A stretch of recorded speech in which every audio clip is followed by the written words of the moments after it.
I think the West makes a fundamental misstep when, for want of a better way of putting it, it takes seriously Rousseau's rather incoherent statement that man is born free and everywhere is in chains. I say to students in class, just because a statement is self-evidently incoherent nonsense doesn't mean that people won't believe it and attempt to build whole societies upon it. And that is exhibit A. Man is not born free.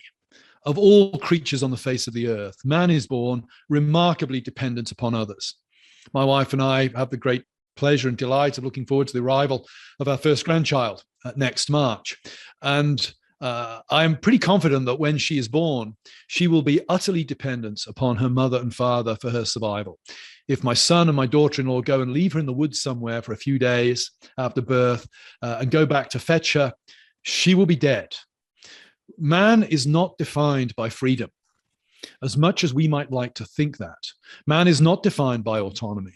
Man is defined by relationships of dependency and obligation. And so I would say one of the things we need to start with when we're thinking really, about building an anthropology, we have to start by, first of all, rejecting the premise that we are independent, autonomous individuals.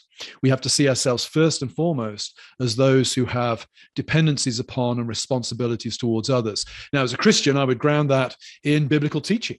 I think that is very clearly the teaching of the creation narrative, that man is created in the image of God and God gives man obligations towards the world around.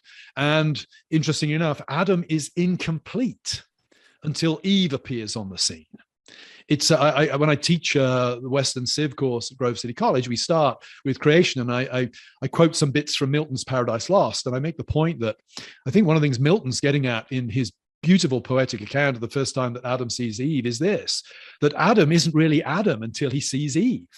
It's only when he has this creature that is flesh of his flesh and bone of his bone, towards whom he has responsibilities and upon whom he is dependent, that he becomes truly Adam, truly human.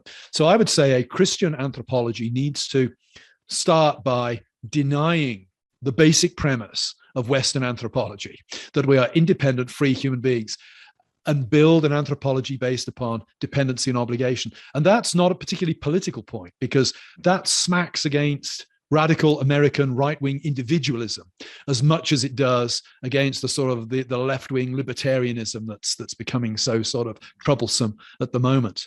I think what we need is an anthropology of dependency and responsibility.